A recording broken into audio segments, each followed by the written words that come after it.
तामुलपुर जिल्ला बर' थुनलाइ आफादनि बारग' नेहाथारि आरो सासे फोरोंगिरि, जोंनि बर' थुनलाइ आफादनि जिउनां सोद्रोमा आरो सासे समाज सिबियारि महरै बिस्वदा नार्जारिया गोबां खामानि मावलांदों आरो बिथांनि जि मावबोनाय बिहोमा, बिथांनि जिउनि सानस्रिफोर आरो समाजाव होबोनाय बिहोमा गासैखौ नोजोर लाखिनानै बिथांनि गांसे गोसोखां बिजाब दिनै बेखेवनाय जाबाय। तामुलपुर जिल्ला बर' थुनलाइ आफादनि नाजानायाव बे बिजाबा सेबखांजादों आरो बेयाव बाहागो लानानै आं गोजोननाय मोनदों।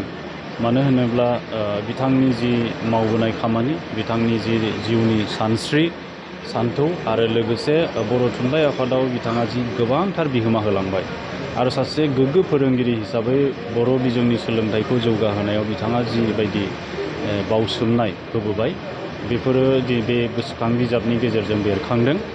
आङो गासै रायजो राजाफोरखौ खावलायगोन बिथांनि गोसोखांथि बिजाबखौ खनसे बयबो फरायथों आरो बिथांखौ खेबसे गोसोखांथों आरो बिथांनि जिउनि सानस्रि, बिथाङा समाजाव होबोनाय बिहोमा, बर' थुनलाइ आफादाव होबोनाय बिहोमाफोरखौ जों जाहाथे अराय गोजोर खालामनानै लाखिनो हायो, बेनि थाखायबो आं गासैनिबोसिम खावलायनाय लाखिबाय। सार, जोङो बिस्वदा नार्जारिनि फ्राय सोलोंनो गोनां, बिथांनि जिउनिफ्राय सोलोंनो गोनां जों मोनसे गोनां बाथ्राया जाहैबाय बिथाङा सासे साइलेन्ट वार्कारमोन। माने ओरैबायदि मावथि, जाय मावथिया मुंदांखा जानायनि हाबिलास बिहा गैयामोन। बबेबा राङारि गोहो एबा राजखान्थियारि गोहो एबा आफादनि गाहाय बिगोमा हिसाबै लाखिनो हानाय बिगोमा, बेफोरनि फारसे जेबो बिहा लुबैनाय गैयामोन।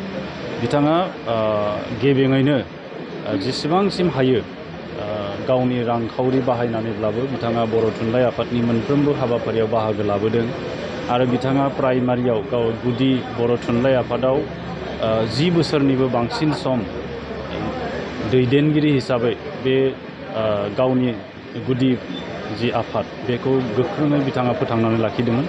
बिथांनि बे खामानि मावनायखौ नुनानै जिल्लायाव बिथांखौ नेहाथारि हिसाबै सायख'नानै लाबोदोंमोन आरो जिल्लायावबो बिथाङा आन्थोरजयै गोबां खामानि मावदों आरो मिरु बर' थुनलाइ आफादनि मोनफ्रोमबो हाबाफारियाव थाद'नाय गैयाजासे बिथाङा जिउनि जोबजासिम बाहागो लाबोदों। थ' बेखायनो जों बुंनो हायो बिथाङा सासे मेंरोङै मावथिमोन आरो रावजोंबो नांलाय खमलाय गैयै, अजद गैयै सासे साइलेन्ट वार्कार।